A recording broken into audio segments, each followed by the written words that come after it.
संजय सिंह, मनीष सिसोदिया के बाद दिल्ली के मुख्यमंत्री अरविंद केजरीवाल को भी अब कथित शराब घोटाला मामले में गिरफ्तार किया गया है और राउज एवेन्यू कोर्ट ने केजरीवाल को 28 मार्च तक के लिए ईडी की हिरासत में भेज दिया है। रिपोर्ट आपको दिखाते हैं। जबकि शराब घोटाले में अरविंद केजरीवाल के ईडी में रिमांड का आज दूसरा दिन है, यानी आज से अरविंद केजरीवाल पर सवालों की बौछार शुरू हो जाएगी। यही नहीं, ईडी ने सवालों की पूरी फहरिस्त भी तैयार कर ली है। तो सूत्रों से मिली जानकारी के मुताबिक ईडी डिजिटल डिवाइस से मिले डेटा और दूसरी चीजों से जुड़े सवाल केजरीवाल से पूछेगी। आबकारी घोटाले में उनकी भूमिका पर मिली जानकारी से जुड़े सवाल भी पूछे जाएंगे। अपराध से अर्जित आय पर मिले डिटेल्स पर ईडी केजरीवाल से सवाल पूछेगी। जांच एजेंसी मनी ट्रेल के सबूत दिखाकर केजरीवाल से पूछताछ करेगी। केजरीवाल 6 दिनों की ईडी रिमांड पर हैं और इन 6 दिनों में उनसे कथित शराब घोटाले से जुड़े हर सवाल किए जाएंगे। इधर दिल्ली हाई कोर्ट में केजरीवाल ने गिरफ्तारी और ईडी रिमांड के खिलाफ याचिका दायर की, तो वहीं ईडी ने उनसे सवाल जवाब करने की दूसरी तैयारी भी शुरू कर दी है। केजरीवाल को दिल्ली शराब घोटाले से जुड़े सभी किरदारों के साथ एक एक करके बिठाया जाएगा और ईडी सवाल पूछेगी। जिन लोगों के साथ अरविंद केजरीवाल को आमने सामने बिठाकर सवाल जवाब किए जा सकते हैं, उनमें शामिल हैं के कविता, संजय सिंह, मनीष सिसोदिया और विजय नायर। गौरतलब है कि विजय नायर को लेकर केजरीवाल से पहले ही कई सवाल किए जा चुके हैं, तो आगे भी पूछताछ के दौरान विजय नायर को लेकर ईडी सीएम केजरीवाल से सवाल जवाब कर सकती है। वहीं आपको बता दें कि इस केस से जुड़े अधिकारी कैमरे के सामने ही अरविंद केजरीवाल से पूछताछ कर सकेंगे। यही नहीं, जांच अधिकारी के अलावा कोई अधिकारी न उनसे बात कर सकता है और न ही मिल सकता है। और इससे पहले कोर्ट में सुनवाई के दौरान ईडी की ओर से assistant solicitor general SV Raju ने राउज एवेन्यू कोर्ट को बताया था कि दिल्ली के मुख्यमंत्री अरविंद केजरीवाल आबकारी नीति तैयार करने में सीधे तौर पर शामिल थे। यही नहीं, assistant solicitor general SV Raju ने शुक्रवार को कोर्ट में दलील दी थी विजय नायर केजरीवाल के लिए काम कर रहा था। एएसजी राजू ने कहा कि विजय नायर केजरीवाल और के कविता के लिए काम कर रहा था। विजय नायर साउथ ग्रुप में मिडिल मैन की भूमिका में था। मनीष सिसोदिया ने विजय नायर को केजरीवाल के घर बुलाया और शराब नीति से जुड़े दस्तावेज दिए थे। मनीष सिसोदिया और अरविंद केजरीवाल ने इस भ्रष्टाचार की साजिश रची थी। यही नहीं, ईडी के वकील एसवी राजू ने कहा कि घूस में मिले पैसों का इस्तेमाल गोवा चुनाव में भी हुआ था। हालांकि अरविंद केजरीवाल के वकील अभिषेक मनु सिंघवी ने ईडी की दलीलों को गलत ठहराने की पूरी कोशिश की, लेकिन राउज एवेन्यू कोर्ट ने केजरीवाल को 6 दिनों की रिमांड पर भेज दिया।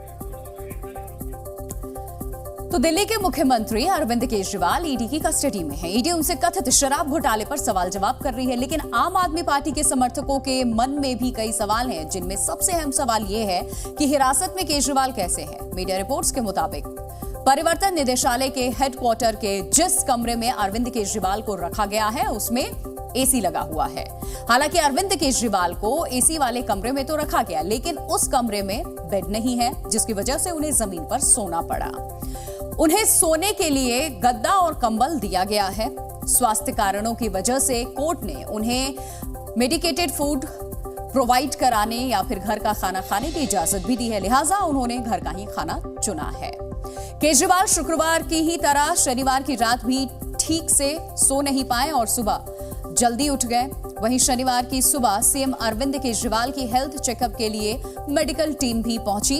इससे पहले उन्हें जांच एजेंसी की ओर से चाय, कॉफी और नाश्ते की पेशकश भी की गई। चूंकि वो शुगर यानी कि मधुमेह के रोगी भी हैं, लिहाजा नाश्ता करने के बाद केजरीवाल ने अपना जो रूटीन उनकी दवाएं थी वो भी उन्होंने ली है और जानकारी के मुताबिक वो कैमरे की निगरानी में है, जबकि हवालात के आसपास सुरक्षा कर्मी मौजूद भी हैं। तो शराब घोटाले में ईडी ने अरविंद केजरीवाल की घेरेबंदी को मजबूत करने की तैयारी कर ली है, तो वहीं आम आदमी पार्टी अब भी फ्रंट फुट पर खेलने की कोशिश करती दिखाई दे रही है। शराब घोटाले में आम आदमी पार्टी ने बीजेपी पर बड़ा आरोप लगा दिया है। आम आदमी पार्टी के मुताबिक मनी ट्रेल का पैसा बीजेपी के खाते में गया। केजरीवाल की करीबी और दिल्ली सरकार में मंत्री आतिशी ने कहा कि जिस शख्स के बयान के आधार पर दिल्ली के मुख्यमंत्री की गिरफ्तारी हुई है, उसकी कंपनी ने ही इलेक्टोरल बॉन्ड के जरिए बीजेपी को करोड़ों रुपए का चंदा दिया है। आज ये मनी ट्रेल पूरे देश के सामने आ गई है कि शरद चंद्र रेड्डी और औरोबिंदो फार्मा का मालिक एपीएल हेल्थकेयर का मालिक, यूजिया फार्मा का मालिक, शराब का कारोबारी, उसने 4.5 करोड़ रुपए के इलेक्टोरल बॉन्ड्स दिए एक्साइज पॉलिसी के बनने के दौरान भारतीय जनता पार्टी को। यही नहीं, आतिशी ने एक दस्तावेज दिखाते हुए ये भी आरोप लगाया कि शरद चंद्र रेड्डी ने गिरफ्तार होने के बाद 55 करोड़ रुपए के electoral bonds Bharatiya Janata party को दिए, जबकि आम आदमी पार्टी ने ये साबित करने की कोशिश की कि शराब कारोबारियों ने पैसा बीजेपी को दिया। Enforcement directorate Bharatiya Janata party को आरोपी बनाए और enforcement directorate Bharatiya Janata party के राष्ट्रीय अध्यक्ष जेपी नड्डा को गिरफ्तार करे, क्योंकि अब पहली बार एक्साइज पॉलिसी के मामले में आधिकारिक मनी ट्रेल सामने आ गया है और ये मनी ट्रेल सीधा शराब के कारोबारियों से भारतीय जनता पार्टी के बैंक अकाउंट में गया है। वहीं दिल्ली के मुख्यमंत्री और आम आदमी पार्टी के राष्ट्रीय संयोजक अरविंद केजरीवाल ने गिरफ्तारी के बाद देश के नाम चिट्ठी लिखी। इस पत्र को पढ़ते हुए उनकी पत्नी सुनीता केजरीवाल ने वीडियो बयान जारी किया। भावुक दिख रही सुनीता केजरीवाल ने अरविंद केजरीवाल का बयान पढ़ते हुए साफ कर दिया कि अरविंद केजरीवाल जेल से ही सरकार चलाने के मूड में है।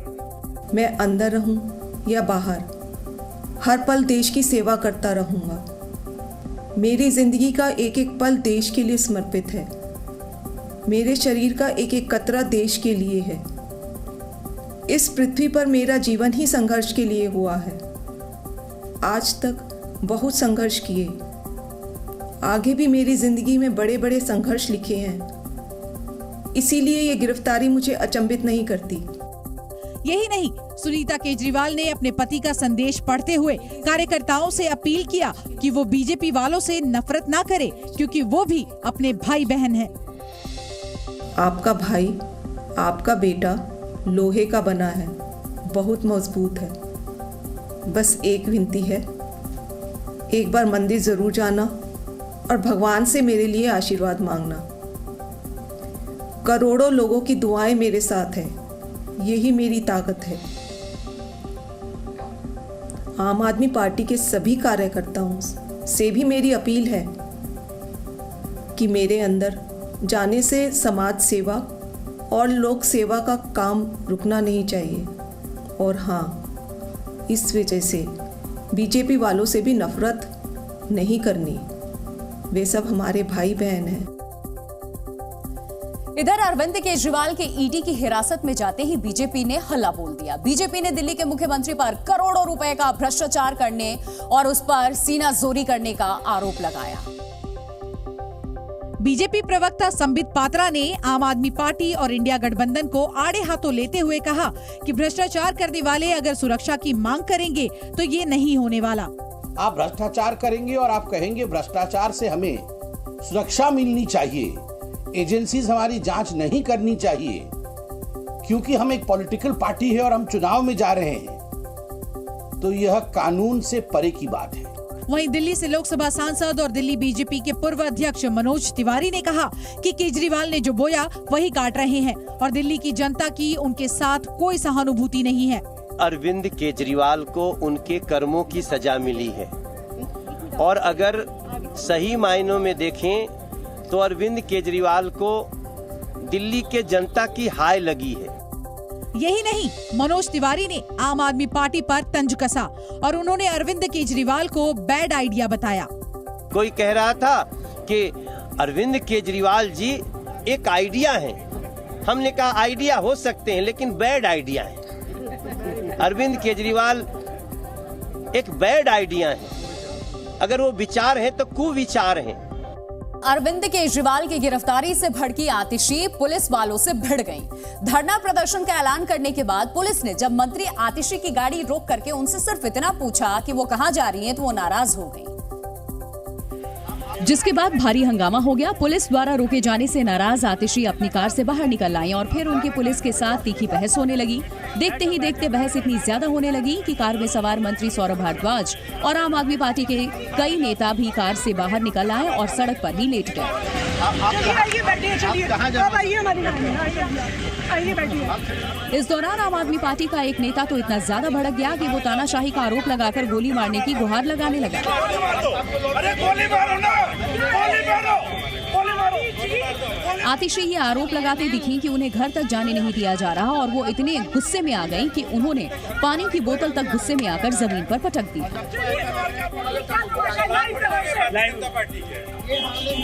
पार्टी ऑफिस जाने से हमें रोका गया।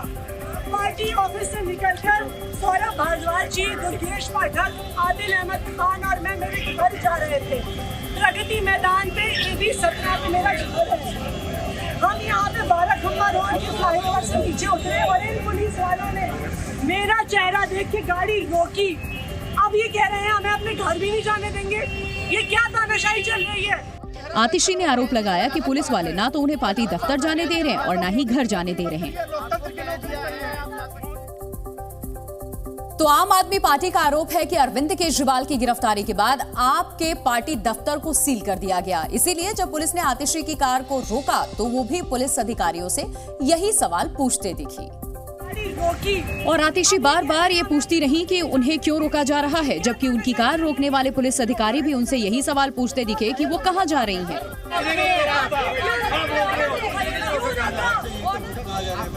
आपको बता के जाएंगे क्या सर? आपको बताए क्यों पूछ रहे हैं आप? क्यों पूछ रहे हो आप? क्यों पूछ रहे हो आप? कहाँ जा रहे हैं? घर जा रहे हैं अपने। इस दौरान आम आदमी पार्टी का एक कार्यकर्ता पुलिस अधिकारी से जोर जोर से पूछने लगा कि जब हम आतंकवादी नहीं हैं तो पुलिस ऐसा व्यवहार क्यों कर रही है, जिसके बाद पुलिस अधिकारी भी गुस्सा हो गए।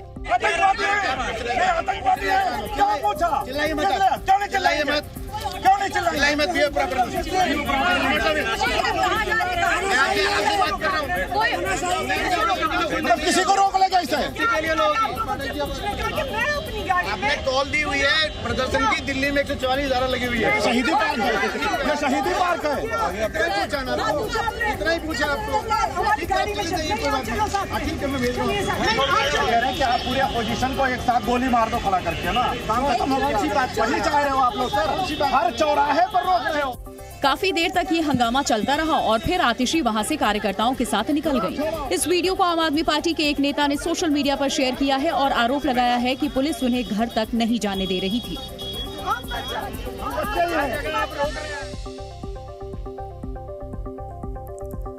और बताया जा रहा है कि आतिशी शहीदी पार्क में धरना देने जा रही थी, इसीलिए पुलिस ने उन्हें रोका था, क्योंकि सीएम अरविंद केजरीवाल की गिरफ्तारी के विरोध में आम आदमी पार्टी और INDIA गठबंधन के नेताओं ने धरना प्रदर्शन का ऐलान किया था और पुलिस को चकमा देकर विपक्षी नेता धरने पर पहुंचे।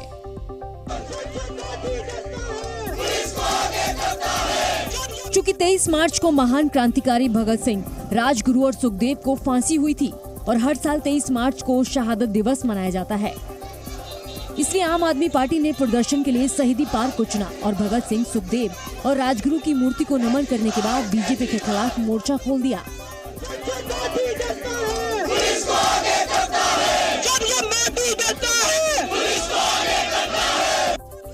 इस मौके पर इंडिया गठबंधन के नेताओं ने लोकतंत्र को बचाने की कसम खाई, लेकिन धरना प्रदर्शन उग्र हो पाता उससे पहले ही पुलिस ने धरने पर बैठे इंडिया गठबंधन के नेताओं को हिरासत में लेना शुरू कर दिया, जिससे वहां अफरा-तफरी मच गई और लगातार पुलिस की तरफ से जितने भी कार्यकर्ता उनको डिटेन करने की कोशिश की जा रही है। दिल्ली की कैबिनेट मंत्री आतिशी पुलिस की कार्रवाई के बाद अपनी कार में सवार होकर वहां से निकल गई, लेकिन विधायक सोमनाथ भारती के साथ साथ पंजाब के कई मंत्रियों को दिल्ली पुलिस ने हिरासत में ले लिया। हम लोग भगत सिंह के संतान हैं, किसी भी तरीके से अंग्रेजों को बर्दाश्त नहीं करेंगे। नौकरी तानाशाही नहीं चलेगी। कहा जा रहा है कि धरने के बाद एक मार्च निकालने की तैयारी हो रही थी, लेकिन पुलिस ने सख्ती दिखाकर उनके प्लान पर पानी फेर दिया। तो ईडी की कार्रवाई से गुस्साए पंजाब के मुख्यमंत्री भगवंत मान भी शहीदी पार्क में धरना देने पहुंचे। भगवंत मान ने गिरफ्तारी को सत्ताधारी पार्टी की तानाशाही बताया और जनता से केंद्र सरकार को सबक सिखाने की अपील की। चूंकि आम आदमी पार्टी के नेता खुद को भगत सिंह का कट्टर अनुयायी बताते हैं, लेकिन आज भी जब आम आदमी पार्टी के नेता शहीदी पार्क में धरना देने पहुंचे तो उनके हाथों पर भगत सिंह के पोस्टर थे। कार्यकर्ताओं को संबोधित करते हुए पंजाब के मुख्यमंत्री भगवंत मान ने अरविंद केजरीवाल की गिरफ्तारी को अंग्रेजों से जोड़ा और दावा किया कि भगत सिंह ने ऐसी गुलामी के लिए आजादी की लड़ाई नहीं लड़ी थी जहां लोकतंत्र ही न हो। आज भगत सिंह की आत्मा तड़प रही होगी कि इस आजादी के लिए हमने कुर्बानियां दी थी। ये आजादी है कि विपक्ष को आप प्रचार न करने दो, विपक्ष को वोटों में इलेक्शन न लड़ने दो, विपक्ष के नेताओं को सीधा उठा के जेल में फेंक दो। सीएम भगवंत मान ने आरोप लगाया कि बीजेपी के लोग देश में तानाशाही के दम पर जबरन सरकार बनाना चाहते हैं। ये थोड़ी है कि आप विपक्ष को लड़ने ही नहीं दोगे, उनके नेताओं को उठा के झूठे केसों में अंदर कर दोगे। तो आरोपी बना के अरविंद केजरीवाल को अंदर करे, दोषी थोड़ी हैं। चलेगी, पार्टी भी चलेगी, सरकार भी चलेगी। अरविंद केजरीवाल की गिरफ्तारी के विरोध में आम आदमी पार्टी ने इस साल होली नहीं मनाने का ऐलान किया है। पार्टी नेता गोपाल राय ने कहा कि 26 मार्च को आम आदमी पार्टी प्रधानमंत्री के आवास का घेराव करेगी। इसके अलावा देश में दूसरी जगहों पर भी प्रदर्शन किए जाएंगे। तो प्रदर्शन सिर्फ आम आदमी पार्टी ने ही नहीं, बीजेपी ने भी किया। बीजेपी ने सीएम अरविंद केजरीवाल के इस्तीफे की मांग को लेकर के राजघाट पर धरना दिया। आम आदमी पार्टी के धरना प्रदर्शन के जवाब में दिल्ली बीजेपी अध्यक्ष वीरेंद्र सचदेवा के नेतृत्व में तमाम बीजेपी नेता राजघाट पहुंचे और बापू के सामने ही अंतिम सांस तक भ्रष्टाचार के खिलाफ लड़ाई जारी रखने की कसम खाई। भ्रष्टाचार के विरुद्ध सही आवाज उठाएंगे।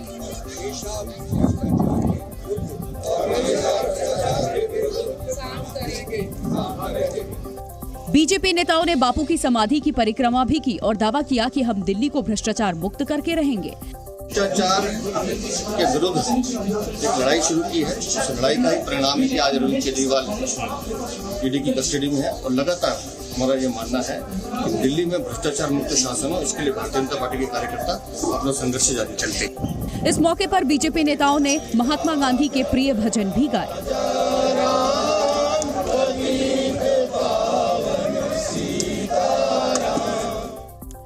अरविंद केजरीवाल की गिरफ्तारी के विरोध में कांग्रेस समेत पूरा विपक्ष हमलावर है। इस वक्त केजरीवाल की गिरफ्तारी से ऐसे समय में ये गिरफ्तारी हुई है जब देश में लोकसभा चुनाव का ऐलान हो चुका है और ऐसे में केजरीवाल की गिरफ्तारी को विपक्ष राजनीतिक साजिश बता रहा है।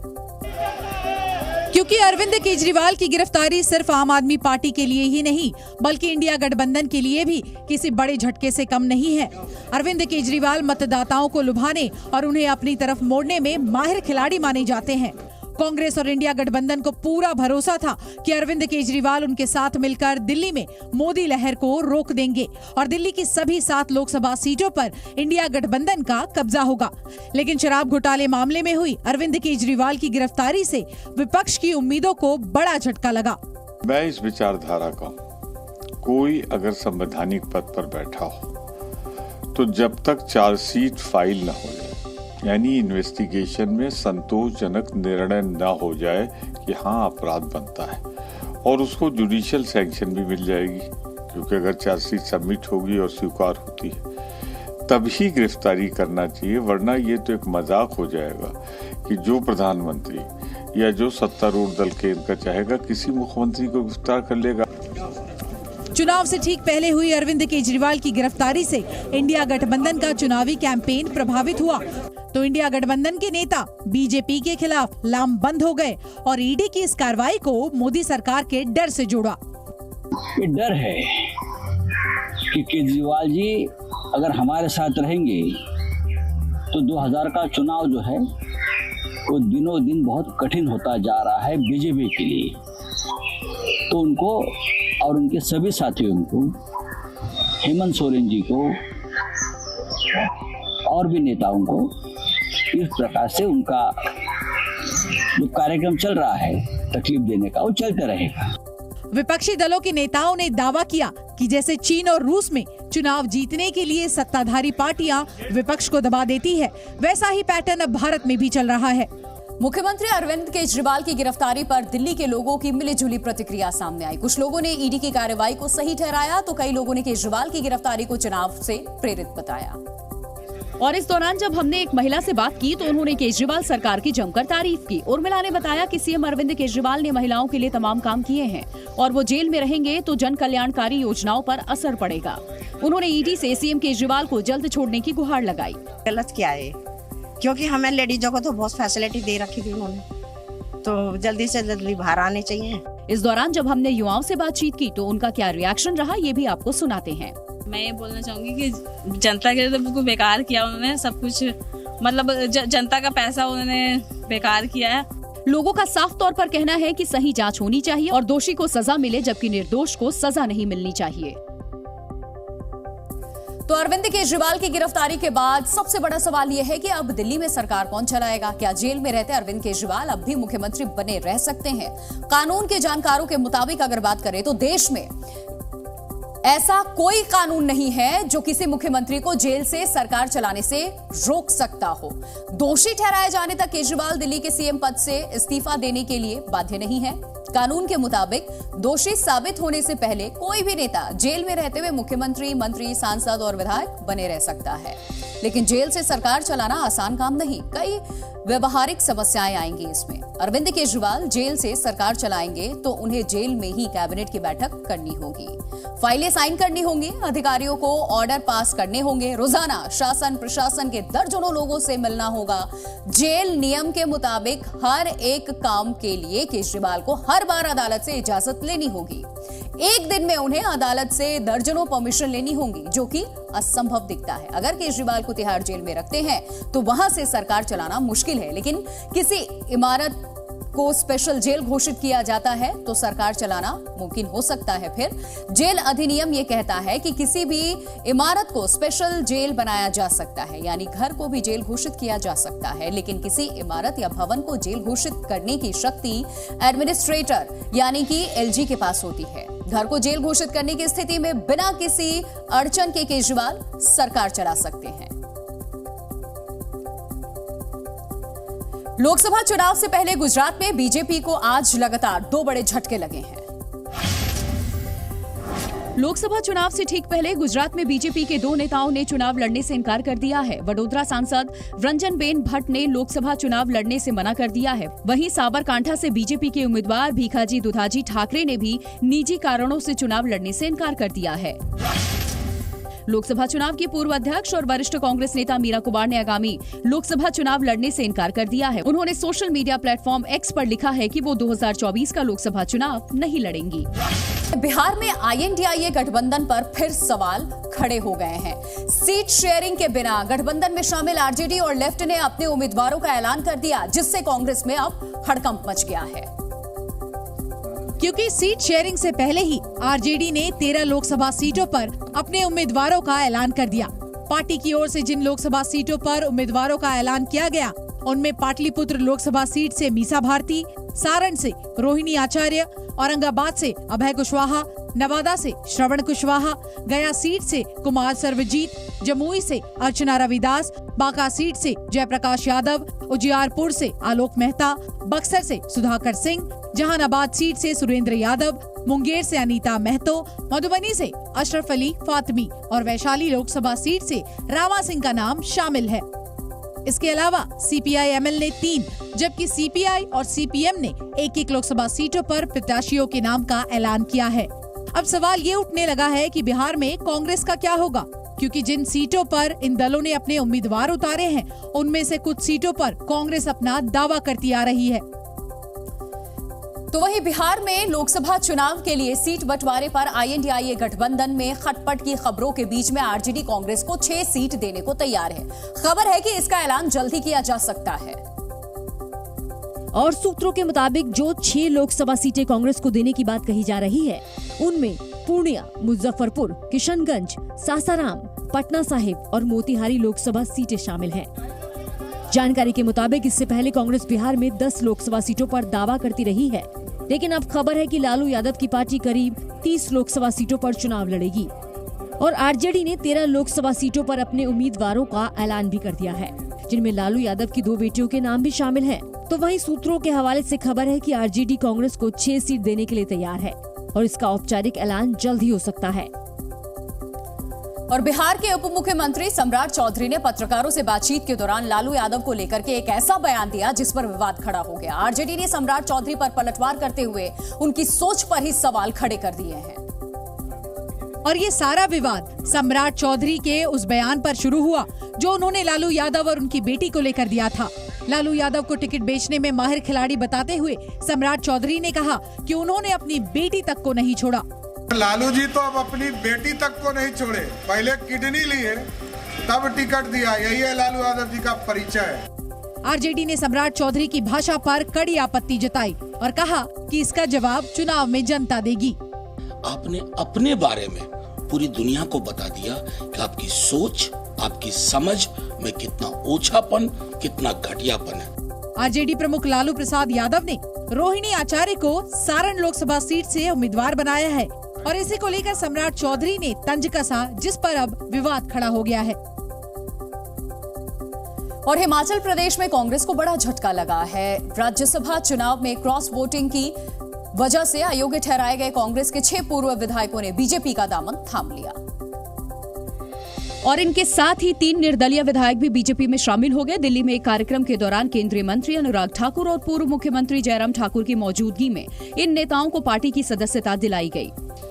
आप आए हैं, भारतीय जनता पार्टी को ताकत भी बढ़ेगी, लेकिन आप एक नए परिवार का हिस्सा बने, आपको पूरा मान सम्मान मिलेगा। कांग्रेस के जो 6 पूर्व विधायक बीजेपी में शामिल हुए हैं, उनमें सुधीर शर्मा, रवि ठाकुर, राजेंद्र राणा, इंद्रदत्त लखनपाल, चैतन्य शर्मा और देवेंद्र कुमार भुट्टो के नाम शामिल हैं। हालांकि इन नेताओं के बीजेपी में शामिल होने से विधानसभा में बीजेपी की संख्या नहीं बढ़ेगी, क्योंकि राज्यसभा चुनाव में बगावत करने वाले कांग्रेस के इन 6 विधायकों को विधानसभा अध्यक्ष ने पहले ही अयोग्य घोषित कर दिया था। वहीं 3 निर्दलीय विधायकों ने भी बीजेपी की सदस्यता लेने से पहले विधानसभा की सदस्यता से इस्तीफा दे दिया था। 1 जून को हिमाचल प्रदेश में लोकसभा के चुनाव के साथ साथ इन 6 विधानसभा क्षेत्र में भी उपचुनाव होने हैं। यूट्यूबर एल्विश यादव को मारपीट से जुड़े केस में भी जमानत मिल गई है। यूट्यूबर एल्विश यादव को कोर्ट से बड़ी राहत मिली है। गुरुग्राम की एक अदालत ने उन्हें यूट्यूबर मैक्सटर्न और सागर ठाकुर के साथ मारपीट के मामले में जमानत दे दी है। 8 मार्च को एल्विश यादव का एक वीडियो सामने आया था, जिसमें वो मैक्सटर्न के साथ मारपीट करते नजर आए थे, जिसके बाद उनके खिलाफ FIR दर्ज की गई थी। बेंगलुरु के रामेश्वरम कैफे ब्लास्ट मामले में NIA ने संदिग्ध की पहचान कर ली है। आरोपी का नाम मुसाविर हुसैन शाजीब है। वो कर्नाटक के शिवमोगा का रहने वाला है। जांच एजेंसी ने शाजीब के एक और साथी की पहचान की है। उसका नाम अब्दुल मतीन ताहा है। मुंबई की क्राइम ब्रांच को एक बड़ी सफलता मिली है। मोस्ट वांटेड गैंगस्टर प्रसाद पुजारी को चीन से मुंबई डिपोर्ट कर लिया गया है। प्रसाद 20 साल से फरार चल रहा था और उसके खिलाफ इंटरपोल ने रेड कॉर्नर नोटिस तक जारी किया हुआ था। छत्तीसगढ़ के बीजापुर जिले में पुलिस और नक्सलियों के बीच मुठभेड़ हुई। मुठभेड़ में सुरक्षा बलों ने 2 नक्सलियों को मार गिराया। पुलिस अधिकारियों ने बताया कि तलाशी अभियान के दौरान नक्सलियों ने जवानों पर हमला कर दिया, जिसके बाद जवानों ने जवाबी कार्रवाई की, जिसमें 2 नक्सली ढेर हो गए। और रूस की राजधानी मॉस्को में मुंबई के 26/11 जैसा हमला हुआ है। आतंकी हमले के बाद अब तक 100 से ज्यादा लोगों की मौत हो चुकी है, जबकि 150 से ज्यादा लोग घायल हैं। ये हमला मॉस्को के क्रॉकस सिटी मॉल में हुआ। जिस तरह मुंबई में ताज और ओबेरॉय होटल में घुसकर कसाब और उसके साथियों ने गोलियां बरसाई थी, ठीक उसी तरह रूस के इस मॉल में भी 4 आतंकियों ने मिलकर मासूम लोगों को गोलियों से छलनी कर दिया। मॉल के हॉल के अंदर म्यूजिक चल रहा था, तभी वहां गोलियों की आवाज सुनाई देने लगी। इससे पहले कि लोग कुछ समझ पाते, उन्होंने सेना की वर्दी में आए कुछ लोगों को फायरिंग करते देख लिया। ये लोग आंख बंद कर बस गोलियां बरसाए जा रहे थे। 60,000 लोगों की क्षमता वाले हॉल में जब गोलियों की बरसात हुई तो लोग सहम गए। हमले के बाद लोग किसी तरह वहां से भागने की कोशिश कर रहे थे, मगर आतंकवादियों ने हर तरफ से उन्हें घेर रखा था। जो जहां मिला उसे वहीं गोलियों से भून दिया गया। ये मॉल का एंट्री गेट है, जहां चारों आतंकी लोगों को ढूंढ ढूंढ कर मार रहे हैं। पहला आतंकी कोने में खड़े लोगों पर गोलियां बरसा रहा था और उसके दूसरे साथी आसपास के मौजूद लोगों को खत्म कर रहे थे। इस बीच एक शख्स मॉल के पिलर की आड़ में खुद को बचाता दिखा, क्योंकि इनके पास और कोई चारा नहीं था। चश्मदीदों के मुताबिक आतंकियों ने मॉल के एंट्री और एग्जिट पर भी कब्जा जमा रखा था। मॉल के अंदर काफी देर तक मौत का तांडव चला। इस बीच लोगों ने किसी तरह बेसमेंट तक पहुंचकर अपनी जान बचाई। और कुछ ही देर में रूस की सेना ने मॉल को हालांकि घेर लिया, मगर तब तक आतंकी वहां से भागने में कामयाब रहे और जाते जाते आतंकवादियों ने मॉल के अंदर धमाके भी कर दिए थे। इन धमाकों की वजह से हजारों लोगों की जिंदगी दांव पर लग गई। मॉल के टेरेस से आग की लपटें उठ रही थी और नीचे रूसी सेना लोगों को बचाने में जुटी थी। उस वक्त रूस की सेना के पास 2 काम थे। पहला, आतंकियों को ढूंढना और दूसरा, लोगों को आग से सुरक्षित बाहर निकालना। और रूस की सेना ने दोनों काम बखूबी किया। सबसे पहले तो आग बुझाने के लिए हेलीकॉप्टर्स बुलाए गए, जो पानी की बौछार मारते हुए टेरेस से आग की लपटों को कंट्रोल कर रहे थे। उसके साथ ही रेस्क्यू के लिए 70 से ज्यादा एम्बुलेंस लगाई गई। 300 से ज्यादा फायर फाइटर्स भी मौके पर मौजूद रहे। लोगों को सुरक्षित बाहर निकालने के साथ आतंकवादियों की खोज भी शुरू हुई और कुछ ही घंटों के अंदर 2 आतंकवादियों को हिरासत में ले लिया गया। हमले के बाद आतंकी मॉस्को से भागने की फिराक में थे, मगर शहर छोड़ने से पहले ही एक कार में चेकिंग के दौरान दोनों को हिरासत में ले लिया गया। बताया गया कि दोनों के पास तजाकिस्तान का पासपोर्ट है। हमले के बाद से ही रूस की सेना ने संदिग्धों की धरपकड़ शुरू कर दी है। सबसे पहले मॉल के पास से एक संदिग्ध को पकड़ा गया और फिर एक एक करके 10 से ज्यादा लोग हिरासत में लिए गए। हमलों के बाद पूरे मॉस्को को छावनी में तब्दील कर दिया गया। शहर में रूस की स्पेशल फोर्स और पुलिस की गाड़ियां गश्त कर रही हैं। इस बीच आतंकी संगठन इस्लामिक स्टेट यानी कि IS ने हमले की जिम्मेदारी ली है। तो रूस की छापेमारी के बीच में IS ने हमले की जिम्मेदारी तो ले ली, मगर रूस को अभी शक है कि यह हमला यूक्रेन ने करवाया। इधर यूक्रेन ने हमले से खुद को अलग कर लिया है। यूक्रेन ने साफ कर दिया कि इस आतंकी हमले से उसका कोई लेना देना नहीं है। अमेरिका ने भी यूक्रेन का पक्ष लेते हुए हमले में उसके शामिल होने की संभावनाओं को नकार दिया। एक तरफ से अमेरिका ने यूक्रेन को क्लीन चिट दे दी, इस पर रूस खासा नाराज है। रूस के विदेश मंत्रालय की तरफ से जारी बयान में सवाल उठाया गया कि वॉशिंगटन में बैठे अधिकारी आखिर किस बिना पर किसी की बेगुनाही पर कोई निष्कर्ष निकाल रहे हैं। अगर अमेरिका के पास कोई जानकारी है तो उसे साझा किया जाना चाहिए और अगर जानकारी नहीं है तो उसे इस तरह से बात नहीं करनी चाहिए। हमले के तुरंत बाद यूक्रेन का बयान आना और उसके तुरंत बाद अमेरिका को यूक्रेन की क्लीन चिट, इन दोनों गतिविधियों से कई सवाल उठते हैं। समंदर में जहाजों को लूटने वाले 35 समुद्री लुटेरों को गिरफ्तार करके भारतीय नौसेना मुंबई पहुंची। आज सभी लुटेरों को मुंबई पुलिस के हवाले कर दिया गया। ये वो लुटेरे हैं जो समंदर में मालवाहक जहाजों को लूटा करते थे। बीते 110 दिनों से इन लुटेरों ने एक मालवाहक जहाज MV रुएन को कब्जे में ले रखा था, मगर 16 मार्च को इनका सामना भारतीय नेवी से हुआ। नेवी को देखकर लुटेरों ने फायरिंग शुरू कर दी। गोलियां बरसा रहे इस लुटेरे को अंदाजा नहीं था कि आने वाले कुछ घंटे के अंदर इसकी जिंदगी जहन्नुम बनने वाली है। खतरा बढ़ता देख फौरन नेवी के मार्कोस कमांडोज को बुला लिया गया और फिर समंदर में हेलीकॉप्टर और पैराशूट्स की मदद से कमांडोज को उतारा गया। मार्कोस कमांडोज ने जब चारों तरफ से जहाज को घेर लिया तो लुटेरे को भी समझ आ गया कि उनका काम तमाम हो चुका है, इसलिए अपनी जान बचाते हुए सभी ने सरेंडर कर दिया। तो 40 घंटों तक चले इस ऑपरेशन में नौसेना न सिर्फ लुटेरों से जहाज को छुड़ाती नजर आई, बल्कि बंधक बनाए गए चालक दल के 17 लोगों को भी रिहा करवाया। ये काम भी कम मुश्किल नहीं था, क्योंकि जैसे ही सेना ने हमला करना शुरू किया, लुटेरों ने चालक दल को आगे कर दिया। साथ ही पीछे की तरफ खड़े हुए ये वो 17 लोग हैं जो 100 दिनों से ज्यादा समय तक बंधक बने थे। हालांकि सेना ने इस कायराना तरकीब को भी भेद लिया और जहाज के अंदर जाकर सोमालिया के लुटेरों को घुटनों पर ला दिया। सरेंडर के बाद INS कोलकाता इन सभी समुद्री लुटेरों को लेकर के मुंबई आ गया है, जहां मुंबई पुलिस इनका हिसाब करेगी। अब तक समंदर में खौफ का दूसरा नाम रहे सोमालिया, इन लुटेरों पर भारतीय कानून के हिसाब से केस चलेगा। लुटेरों की गिरफ्तारी के साथ बंधक भी छुड़ा लिए गए। जिन देश के लोगों को भारत ने आजाद कराया, वहां के प्रमुखों ने भारतीय नेवी का धन्यवाद किया है। तो कई दिनों से लापता वेल्स की राजकुमारी केट मिडलटन आखिरकार लोगों के सामने आ गई। उन्होंने एक वीडियो संदेश के जरिए जो खुलासा किया वो चौंकाने वाला था, क्योंकि उन्होंने बताया कि वो कैंसर का इलाज करा रही हैं। पेट की सर्जरी के दौरान उन्हें पता चला कि उन्हें कैंसर है। दरअसल केट मिडलटन को सर्जरी के बाद से सार्वजनिक रूप से नहीं देखा गया था, जिसके बाद लोग उनके बारे में तरह तरह की अटकलें लगाने लगे। लेकिन वीडियो संदेश के जरिए केट ने सभी सवालों के जवाब एक साथ दे दिए। केट ने इस मुश्किल वक्त में लोगों से उनके साथ देने की अपील की। उन्होंने कहा कि इलाज पूरा होने तक लोग उनकी प्राइवेसी का सम्मान करें, ताकि वो सुकून के साथ अपना इलाज करा सकें। Zee News.